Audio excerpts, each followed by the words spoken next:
Doctor Yunus Tarique রহমানের বৈঠক নিয়ে আলোচনায় স্টুডিওতে যুক্ত হচ্ছেন সহকর্মী আহমেদ সালেহীন। সালেহীন, আপনাকে স্বাগতম। আমরা যেমনটি দেখছিলাম আলোচনার শুরু থেকে, বৈঠকের শুরু থেকে যেমনটি বলা হচ্ছিল বিএনপির পক্ষ থেকে যে এই বৈঠকটি বাংলাদেশের রাজনীতিতে একটি টার্নিং পয়েন্ট হতে যাচ্ছে, এবং তাৎক্ষণিক প্রতিক্রিয়াতে জনাব মির্জা ফখরুল ইসলাম আলমগীরও কিন্তু এই একই কথা বললেন, এটি টার্নিং পয়েন্টে পরিণত হয়েছে। তো সবশেষ প্রতিক্রিয়া সবকিছু মিলিয়ে আপনার মতামতটি কি? আপনি যেমন বলছেন যে মির্জা ফখরুল ইসলাম আলমগীর যে টার্নিং পয়েন্ট বলছেন, এটি কিন্তু সত্যি যে টার্নিং পয়েন্ট হয়েছে এটি যৌথ বিবৃতিতে কিন্তু আমরা পেয়েছি। অর্থাৎ যখন লন্ডনে ডক্টর ইউনুস এবং তারেক রহমানের বৈঠক শেষে ডক্টর খলিলুর রহমান নিরাপত্তা উপদেষ্টা এবং একই সঙ্গে বিএনপি নেতা আমির খসরু মাহমুদ চৌধুরী বক্তব্য দিচ্ছিলেন, সেখানে কিন্তু তারা বলছিলেন যে এই বৈঠকে একটি আলোচনা হয়েছে, বেশ কিছু আলোচনা হয়েছে, যেটি আমরা গত কয়েকদিন যাবৎ অনেকবার আমরা কথা বলেছিলাম, যে জানতে চেয়েছিলাম যে বিএনপি চায় ডিসেম্বরের মধ্যে নির্বাচন, আর সরকার বলছিল যে এই বছরের ডিসেম্বর থেকে আগামী বছর জুন। পরবর্তীতে আমাদের এই 6ই জুন অর্থাৎ ঈদের আগের দিন জাতীয় উদ্দেশ্যে ভাষণে ডক্টর মোহাম্মদ ইউনূস কিন্তু বলেছেন, অন্তর্বর্তীকালীন সরকারের প্রধান, তিনি জানিয়েছেন যে এপ্রিলের 2026 সালের এপ্রিলের প্রথমার্ধে নির্বাচন হতে পারে, সেটি তারিখ ঘোষণা করবে ইসি। তো সেই জায়গা থেকে একটা কথা ছিল সামনে নির্বাচনের আগে রমজান এবং পাবলিক পরীক্ষা রয়েছে, গরম, সব মিলিয়ে একটা প্রস্তুতি, যে রাজনৈতিক দলগুলো যে প্রস্তুতি নিতে হয় সেগুলি কিন্তু ভাটা পড়ে বা সেগুলো কিন্তু ব্যাঘাত ঘটে। সেক্ষেত্রে বিএনপি বলছিল যে সেই তারিখটাকে পিছাতে হবে বা আগাতে হবে, কিছু একটা করতে হবে।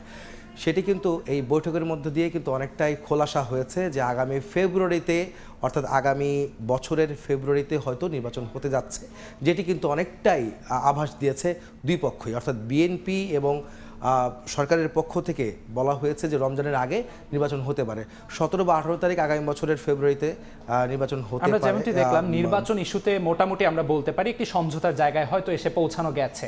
আরও কিন্তু বেশ কিছু ইস্যু ছিল এই বৈঠকে আলোচনা হওয়ার জন্য, যেমন ধরেন সংস্কার ইস্যুতে রাজনৈতিক দল এবং সরকারের মধ্যবর্তী যে একটা সমঝোতার জায়গায় এসে পৌঁছানো, কিংবা আন্তর্জাতিক বিভিন্ন অঙ্গনের দিক থেকে বাংলাদেশের চাওয়া পাওয়ার যে ব্যাপারটি, সেই জায়গাগুলো থেকে আমাদের প্রাপ্তির জায়গাগুলো কোথায় আসলে? ওইখানে একটি বিষয় বলে রাখতে চাই যে শুধু নির্বাচন নিয়ে আলোচনা হয়নি, সেখানে কিন্তু সংস্কার, জুলাই সনদ, জাতীয় নিরাপত্তা, সব নানা বিষয় কিন্তু আলোচনা হয়েছে। আমরা একটু দেখতে চাই যে আমাদের প্লাজমায় যেখানে ডক্টর ইউনূস এবং তারেক রহমানের বৈঠকে আসলে কোন কোন বিষয়গুলিতে আলোচনা হয়েছে। বিশেষ করে 1.5 ঘন্টাব্যাপী যে একান্ত বৈঠকটি হয়েছে সেখানে কিন্তু তারেক রহমান এবং ইউনূস সাহেব কিন্তু ছিলেন। এখানে আমরা দেখতে পাচ্ছি যে ডক্টর ইউনূস এবং তারেক রহমানের একান্ত বৈঠক হয়েছে, এখানে কিন্তু কোনো নেতা বা সরকারের পক্ষ থেকে কিন্তু ছিল না। সেই ক্ষেত্রে অনেক বিষয় কিন্তু যেগুলো আলোচনা হয় 1.5 ঘন্টাব্যাপী বৈঠকে, অনেক কিছু কিন্তু বাইরে আসে না, এবং কিন্তু পলিসিগত কারণে কিন্তু অনেক সময় নেতারা বা সরকারের পক্ষ থেকে বলা হয় না। তবে যেসব বিষয় বলা হয়েছে তার মধ্যে যদি বলা যায় যে আলোচনাটা ফলপ্রসূ হয়েছে, সৌহার্দ্যপূর্ণ পরিবেশে আলোচনা ফলপ্রসূ হয়েছে। বৈঠকের পরে যৌথ বিবৃতিতে কিন্তু খলিলুর রহমান সাহেব এবং আমির খসরু মাহমুদ চৌধুরী তিনিও কিন্তু জানিয়েছেন একই কথাই। আর যেটা বলছিলাম যে রমজানের আগেই নির্বাচনের প্রস্তাব তারেক রহমানের, একই মত বেগম জিয়ার। এখানে কিন্তু একটি বিষয় তথ্য দিয়ে রাখতে চাই যে যৌথ বিবৃতিতে জানানো হয়েছে তারেক রহমান যেমন আগামী রমজানের আগে, অর্থাৎ ফেব্রুয়ারিতে যে রমজান মাস শুরু হতে যাচ্ছে তার আগেই নির্বাচন চাচ্ছেন, সেটাতে কিন্তু মত দিয়েছেন বিএনপি চেয়ারপারসন বেগম খালেদা জিয়া, যিনি সাবেক 3 বারের প্রধানমন্ত্রী, তিনি বিরোধী দলের নেত্রী ছিলেন, তিনি এখন অসুস্থ যদিও তিনি বাসাতে অবস্থান করছেন। তিনিও মত দিয়েছেন যে এই সময়টার মধ্যে নির্বাচন হলে ভালো হয়। এবং তারপরে যদি আমরা একটু বলতে চাই যে সব প্রস্তুতি সম্পন্ন হলে রোজার আগের সপ্তাহে নির্বাচন হতে পারে, এটা ডক্টর ইউনূস সাহেব জানিয়েছেন। ওনার বরাত দিয়ে জানিয়েছেন যে খলিলুর রহমান সাহেব, যিনি জাতীয় নিরাপত্তা উপদেষ্টা। সব প্রস্তুতি সম্পূর্ণ বলতে হচ্ছে যে জুলাই সনদ তৈরি করা, সংস্কারগুলি সমাধান করা, সংস্কারগুলি করে আসা, এবং একই সঙ্গে যে গণহত্যা হয়েছে জুলাই বিপ্লবে, সেই গণহত্যার বিচার কিন্তু হতে হবে বা সেটা একটা অগ্রগতি দরকার আছে। সেই বিষয়গুলো কিন্তু সামনে আসার পরেই কিন্তু নির্বাচনটি কিন্তু সামনে আসার কথা সরকারের পক্ষ থেকে বলা হচ্ছে।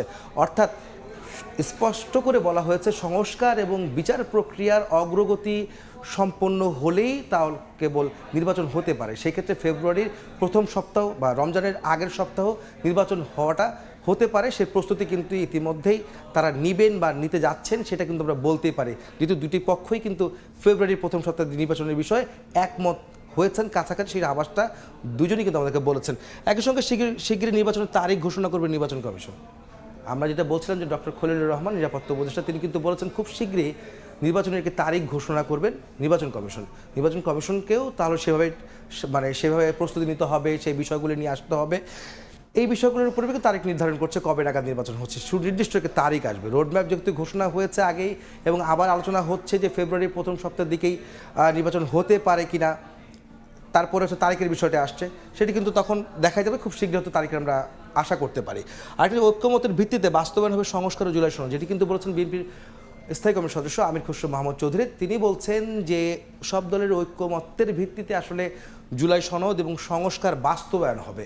এটা আসলে সবাই এখন যেহেতু বিএনপি এবং সরকার বা প্রধান উপদেষ্টার সাথে বৈঠক হয়েছে, এই বৈঠকের পরে কিন্তু আসলে বলাই যায় তারা সবাই একমত যখন হচ্ছেন, তাহলে সংস্কার প্রস্তাবটা সেটি দীর্ঘায়িত কেন হবে বা জুলাই সনদ দিতে দেরি হবে কেন, এটা কিন্তু আমরা জানতে পেরেছিলাম যে খুব শীঘ্রই কিন্তু জুলাই সনদটি ঘোষণা করা হবে। সব বিষয়গুলো কিন্তু বলা যায় যে ফলপ্রসূ আলোচনায় খুব পজিটিভ বা ইতিবাচক বিষয়ের কিন্তু দুই পক্ষের আলোচনা হচ্ছে, যে বিএনপি ডিসেম্বরের মধ্যেই নির্বাচন চাচ্ছিল, আর সরকারও বলছিল যে শুধু ডিসেম্বর না, এর পরেও নির্বাচন হতে পারে বা এপ্রিলের মধ্যেও নির্বাচন হবে, এই ধরনের রোডম্যাপও কিন্তু দিয়েছে। ওই জায়গা থেকে যে বরফটা কিছুটা গলেছে, সেটা কিন্তু আজকের বৈঠক অনেকটাই খোলাসা করেছে। এই মুহূর্তে লন্ডনে আছেন আমাদের সহকর্মী শোয়েব কবির, তিনি বিস্তারিত তুলে ধরবেন সেখানকার খবর। প্রতিফলন ঘটবে এবং আমরা এই শীঘ্রই এর একটি বাস্তবায়ন আপনারা শুনলেন বাংলাদেশের মানুষ আজ দেখলেন যে রাজনৈতিক টার্নিং পয়েন্ট বলতে যা বোঝায় ঠিক তাই। আমার পিছনের ডরচেস্টার হোটেলের আজ বৈঠকে ঐতিহাসিক এক মুহূর্ত সাক্ষী হলেন পুরো বাংলাদেশ এবং বাংলাদেশের আগামী দিনের রাজনীতির গণতান্ত্রিক রূপরেখা যেটি বলে, এই রূপরেখার ভবিষ্যৎ নির্ধারণের ক্ষেত্রে এই হোটেলের বৈঠকের গুরুত্ব অবশ্যনীয়। এখানে আজ প্রধান উপদেষ্টা ডক্টর মোহাম্মদ ইউনূস এবং বিএনপির ভারপ্রাপ্ত চেয়ারম্যান তারেক রহমান মুখোমুখি হয়েছেন। আগামীর বাংলাদেশের ভবিষ্যতের দিক নির্দেশনা তারা নির্ধারণ করেছেন। প্রায় ঘণ্টাব্যাপী চলা এই বৈঠকে সবচেয়ে বেশি যে বিষয়টি উঠে এসেছে সেটি হলো আগামী যে নির্বাচনের দিনক্ষণ ধারণা করা হচ্ছে। তারা একসাথে ঐক্যমত পৌঁছেছেন যে রমজানের আগেই হয়তো নির্বাচন হবে। পাশাপাশি বাংলাদেশের যে সংস্কার প্রক্রিয়া রয়েছে সেসব নানা বিষয় নিয়ে কিন্তু তারা হয়তো কথা বলেছেন, সেগুলো হয়তো ধীরে ধীরে হয়তো বিএনপির ভারপ্রাপ্ত চেয়ারম্যান তারেক রহমান জনসম্মুখে তিনি প্রকাশ করবেন। এরপরে কিন্তু তাদের যে দুই নেতার যে বৈঠক, এই বৈঠকের পরেই আমরা প্রেস ব্রিফিং দেখেছি। সেখানে প্রেস ব্রিফিংয়ে অংশ ছিলেন প্রধান উপদেষ্টার প্রেস সচিব ছিলেন, জাতীয় নিরাপত্তা যে উপদেষ্টা খলিলুর রহমান ছিলেন এবং বিএনপির পক্ষ থেকে ছিলেন আমির খসরু মাহমুদ এবং তারেক রহমানের উপদেষ্টা হুমায়ুন কবির, তারা ছিলেন। এবং তারা আমাদেরকে বলেছেন যে প্রথমে তারেক রহমান এবং প্রধান উপদেষ্টা যে বৈঠক ছিল সেই যে যারা ছিলেন তারা কিন্তু প্রথমে তারা কথা বলছেন এবং এর পরবর্তীতে 1-to-1 ডক্টর মোহাম্মদ ইউনূস এবং তারেক রহমান তারা কথা বলছেন। সেখানে বেশ গুরুত্বপূর্ণ কথা হয়েছে বলে, ফলপ্রসূ হয়েছে বলে আমরা ধারণা করছি। কেননা আমরা যখন তারেক রহমান হোটেলের গেট থেকে বের হচ্ছিলেন ক্ষেপে হাস্যোজ্জ্বল ছিলেন এবং তিনি হোটেলের দুধারে যে নেতাকর্মী যারা ছিলেন তাদের কিন্তু হাত নাড়িয়ে তাদেরকে অভিবাদন জানার এবং এই অভিবাদন হাসি মুখে অভিবাদনে আসলে বলে দিচ্ছে, ওই অভিবাদনে বলে দিচ্ছে যে আসলে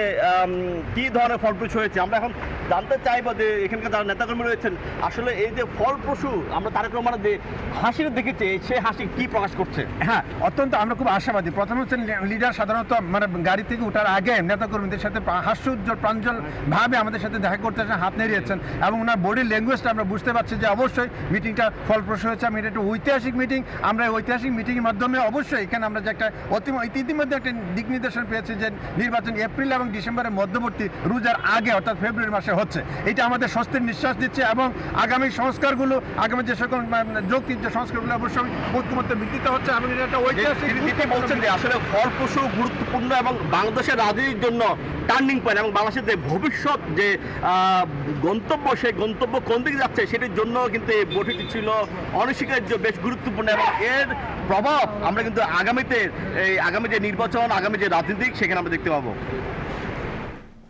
সালেহিন, যেমনটি আমরা দেখছিলাম লন্ডন থেকে শোয়েব কবির জানাচ্ছিলেন, এই বৈঠককে ঘিরে বাংলাদেশের মানুষের যে প্রত্যাশার বিষয়টি সেটিকে আপনি কিভাবে দেখছেন? না, অবশ্যই আপনি যেমন দেখছিলেন শোয়েব কবির বলছিলেন যে লন্ডনে যারা নেতাকর্মী বিএনপি বা বাংলাদেশের নেতা যারা রয়েছেন তারা কিন্তু খুব প্রত্যাশা করেছিল যে খুব সুন্দর একটা বৈঠক হবে বা এখান থেকে নতুন কোনো মেসেজ আসবে, সেটি কিন্তু হয়েছে। এবং বাংলাদেশেও কিন্তু যতগুলি রাজনৈতিক দল আছে, নিবন্ধিত অনিবন্ধিত রাজনৈতিক দল সহ এবং সবাই দেশবাসী সবাই অপেক্ষায় ছিল যে এত হাই ভোল্টেজ একটি বৈঠক হচ্ছে যেখান থেকে নতুন কিছু বার্তা আসবে, নতুন কিছু সংকট সমাধানের একটি নতুন সমাধান আসবে। তাই কিন্তু আমরা দেখেছি যে নির্বাচন নিয়ে যে সংকট তৈরি হয়েছিল, যে নির্বাচনের তারিখ নেওয়া, রোড ম্যাপ নেওয়া, রোডম্যাপ দিয়ে যেসব সংকটের তৈরি হচ্ছিল, কথাবার্তা চলছিল, সেই বিষয়গুলো কিন্তু অনেকটাই কেটে গিয়েছে, যেটি কিন্তু মির্জা ফখরুল ইসলাম আলমগীরের বক্তব্য কিন্তু সৃষ্টিকর্তার কাছে ধন্যবাদ, কৃতজ্ঞতা প্রকাশ করেছেন যে আজকের এই বৈঠকের মাধ্যমে একটি টার্নিং পয়েন্ট হয়েছে এবং একই সঙ্গে এই বৈঠক থেকে অনেক কিছু খোলাসা হয়ে গেছে। নির্বাচন আসলে কবে নাগাদ হচ্ছে, না ডিসেম্বর না এপ্রিল, ফেব্রুয়ারির খুব মাঝামাঝি বা শুরুতেই নির্বাচনটি হচ্ছে, যেটি দুই পক্ষই একমত হয়েছে। যেহেতু বৃহৎ রাজনৈতিক দল বিএনপি, তাদের একটা চাওয়া থাকবে, তাদের একটা প্রত্যাশা থাকবে, সেই অনুযায়ী সরকারও কাজ করবে, সেটাই কিন্তু হয়েছে। দুইটি পক্ষই এক জায়গায় এসে পৌঁছেছে এবং একটি মত আসলে তারা প্রকাশ করেছে যে জাতির জন্য আসলে অনেক উপকার হয়েছে। সালেহিন, আপনাকে অসংখ্য ধন্যবাদ। বিএনপির ভারপ্রাপ্ত চেয়ারম্যান তারেক রহমান এবং ডক্টর মোহাম্মদ ইউনূসের বৈঠক নিয়ে আলোচনার জন্য এতক্ষণ আমাদের সঙ্গে স্টুডিওতে ছিলেন সহকর্মী আহমেদ সালেহিন।